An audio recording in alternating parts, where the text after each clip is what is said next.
Salam sejahtera, terima kasih karena bersama dengan saya di Nazilin Unity Channel. Hari ini ada satu kejutan besar di Terengganu. Selepas Dr. Samsuri dilantik sebagai pengerusi Perikatan Nasional, tiba-tiba muncul pula satu perkara yang mengejutkan kita semua, yakni munculnya parti baru anak muda di Terengganu. Wow! Adakah ini akan menjadi satu titik tolak baharu dalam politik Malaysia? Adakah ini akan membawa kepada pembentukan parti baru yang lebih dinamik, lebih kuat dan lebih disukai orang? Tuan-tuan dan puan-puan sekalian, apa nama parti baru anak muda ini? Di tengah gendang pilihan raya mula di Palu, sebuah parti politik baru yang dipimpin oleh anak muda, yaitu Parti Generasi Rakyat Negeri Terengganu, telah ditubuhkan dan memperkenalkan barisan kepimpinannya baru-baru ini. Parti Generasi Rakyat Negeri Terengganu secara rasmi memperkenalkan barisan ahli majlis tertinggi yang akan menerajui gerak kerja dan agenda belia di peringkat negeri. Kata satu kenyataan parti itu. Menurut kenyataan itu, penubuhan parti ini berteraskan aspirasi untuk memperkukuh peranan generasi muda dalam pembangunan masyarakat serta memastikan suara mereka diberi tempat dalam wacana kepimpinan dan pembentukan dasar.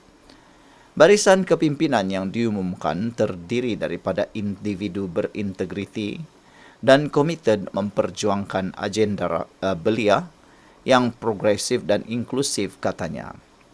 Antara fokus parti ini adalah memperkasa potensi serta kepimpinan anak muda, mengangkat isu pendidikan, pekerjaan, keusahawanan dan kebajikan belia, menggalakkan penyertaan aktif dalam pembangunan komuniti dan negeri.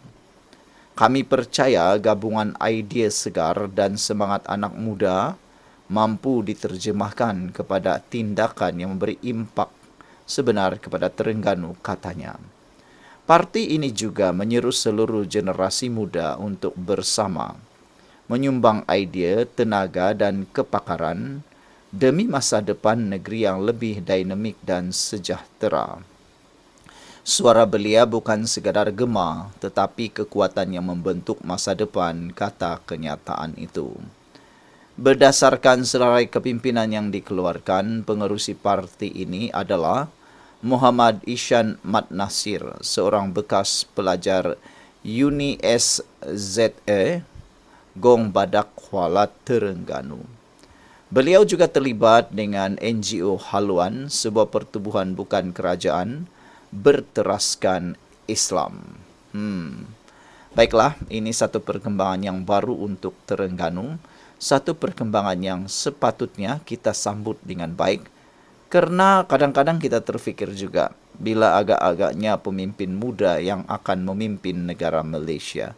Karena secara puratannya, kalau kita tengok di ahli parlimen, di Dewan Rakyat, secara puratannya, ahli-ahli parlimen yang ada di Malaysia, semuanya ataupun secara purata berusia lebih daripada 60 tahun. Kebanyakannya ada yang sudah 70 tahun, ada juga yang 80 tahun. Kebanyakannya di atas 50 tahun. Jadi, mungkin pemikiran mereka adalah pemikiran yang mungkin juga sudah terlalu tua. Apa pendapat Anda? Sekian dulu untuk kali ini. Jangan lupa tinggalkan komen Anda. Bye-bye. Sebelum kita teruskan ulasan ini, izinkan saya perkenalkan dulu, ini ialah terapi imun Transovector for Life.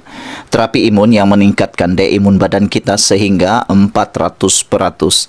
Secara umum dan ringkasnya, apabila imun badan kita lemah, apabila imun badan kita tidak seimbang, apabila imun badan kita bodoh, kita mudah kena penyakit dan tidak sembuh daripada semua jenis penyakit. terapi imun ini tidak menyembuhkan penyakit tetapi meningkatkan daya imun badan kita supaya apabila imun badan kita sudah jadi kuat, bijaksana dan seimbang, imun badan itulah yang akan menghapuskan semua jenis penyakit yang ada dalam tubuh badan kita. Kunci kesehatan utama kita, kunci penyembuhan utama kita terhadap serangan penyakit dan penyakit yang berlarutan ialah peningkatan daya imun badan dan juga menyeimbangkan imun badan kita. Terapi imun ini lulus KKM, halal dan diperakui oleh dokter-dokter di seluruh dunia. Cepat dapatkan produk ini melalui nombor telepon saya yang tertera.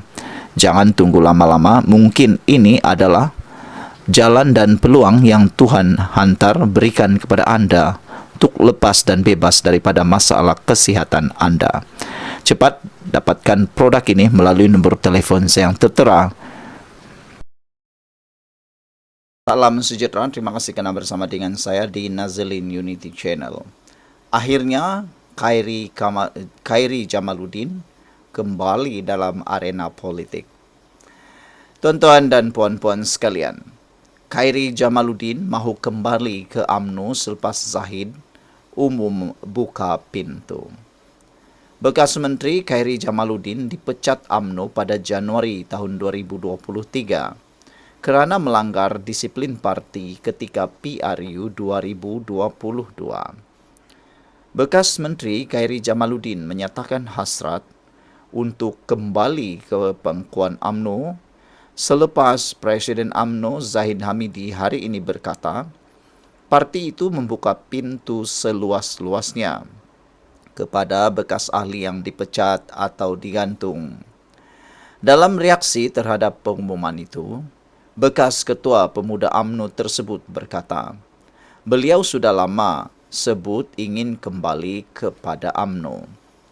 Saya lihat ini sebagai satu perkembangan yang positif dan satu peluang yang murni bagi saya secara peribadi, kata bekas ahli Parlimen Rembau selama 3 penggal itu. Jadi, saya bolehlah mula draft surat untuk mahu memohon menyertai UMNO, kata Khairi dalam sedutan audio siar keluar sekejap. Terdahulu hari ini, Zahid Hamidi berkata, jemputan parti kepada ahli yang pernah dipecat atau digantung untuk menyertai semula UMNO demi membuka lembaran baharu untuk memperkukuh kembali keluarga besar UMNO. Khairi Jamaluddin, bekas menteri yang pernah memegang portfolio Kementerian Kesihatan, tuan-tuan dan puan-puan sekalian, sebenarnya adalah orang yang amat berpotensi memimpin negara ini satu masa yang akan datang. Khairi Jamaluddin dipecat daripada parti pada Januari 2023 kerana melanggar disiplin parti semasa PRU 15 yang diadakan pada Disember 2022. Beliau mengkritik Zahid secara terbuka menjelang pilihan raya tersebut, terutama selepas Barisan Nasional meletakkannya bertanding di kubu kuat Pakatan Harapan di Sungai Buloh. Khairi tewas dalam pertandingan itu kepada Ramanan daripada PKR dengan perbezaan undi 2,693 undi. Sejak meninggalkan UMNO, Khairi kekal aktif dalam wacana awam sebagai penyampai radio dan hos audio siar politik keluar sekejap. Oktober lalu, media melaporkan bahawa beliau dijangka menyertai semula UMNO selepas mendapat restu daripada Zahid. Tuan-tuan dan puan-puan sekalian, pertanyaan besar hari ini ialah, dengan kembalinya Khairi Jamaluddin ini, adakah ianya akan berpotensi menyebabkan UMNO akan lebih kuat? Dan apakah pula perjuangan Khairi Jamaluddin selepas ini? Adakah populariti Khairi Jamaluddin akan menutup populariti Akmal Saleh selepas ini? Kita nantikanlah. Tapi apapun, saya tetap bersyukur kerana Khairi Jamaluddin merupakan permata pemimpin negara Malaysia yang sebenarnya perlu digilap dan terus dijaga. Sekian dulu untuk kali ini. Jangan lupa tinggalkan komen Anda. Bye-bye.